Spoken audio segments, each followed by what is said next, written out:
Release হয় channel আইয়ের Impress টেলিফিল্মের ছবি ভাইয়ারে। আপনারা জানেন আমি এখন পর্যন্ত 4টা ছবি আমার একদম সলো কাস্টিংয়ে রিলিজ হয়েছে।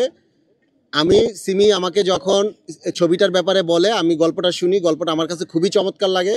এবং আজকে আপনারা যেই সিমি ইসলাম কলিকে দেখছেন ওনার প্রোডাকশন থেকে কিন্তু 3 কোটি 4 কোটি টাকা বাজেটেরও ছবি রিলিজ হয়েছে। আমি শুধু সিমিকে একটা কথা বলেছি যে আমি 4টা ছবি আমার রিলিজ হয়েছে, সেন্সার হয়েছে, আমি কখনো এফডিসিতে শুটিং করতে পারি নাই। তোমার ছবিটা আমি করব, অবশ্যই তুমি কিন্তু আমাকে এফডিসিতে শুটিং করাবা। তখন সিমি আমাকে বলল যে রাসেল এই ছবির একটা গান, জেলখানার গান, এটা অবশ্যই এফডিসিতে আমরা করব। এটা সে আমাকে কমিটমেন্ট করছে এবং সিমি আমাকে একটা ভালো সাইনিংও করাইছে।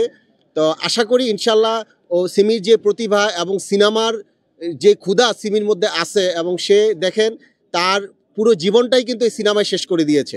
তা আমি সিমি আমার উপর যে বিশ্বাসটা রেখেছে, আমি পূর্বের সিনেমাগুলোর মতো আমি বিশ্বাস করি যে তার বিশ্বাসের সম্মান আমি রক্ষা করতে পারবো এবং খুব ভালো গল্পের একটা ভালো ছবি খুব শীঘ্রই আসবে এবং সামনের মাসে এফডিসিতে এটা শুটিং শুরু হবে ইনশাআল্লাহ।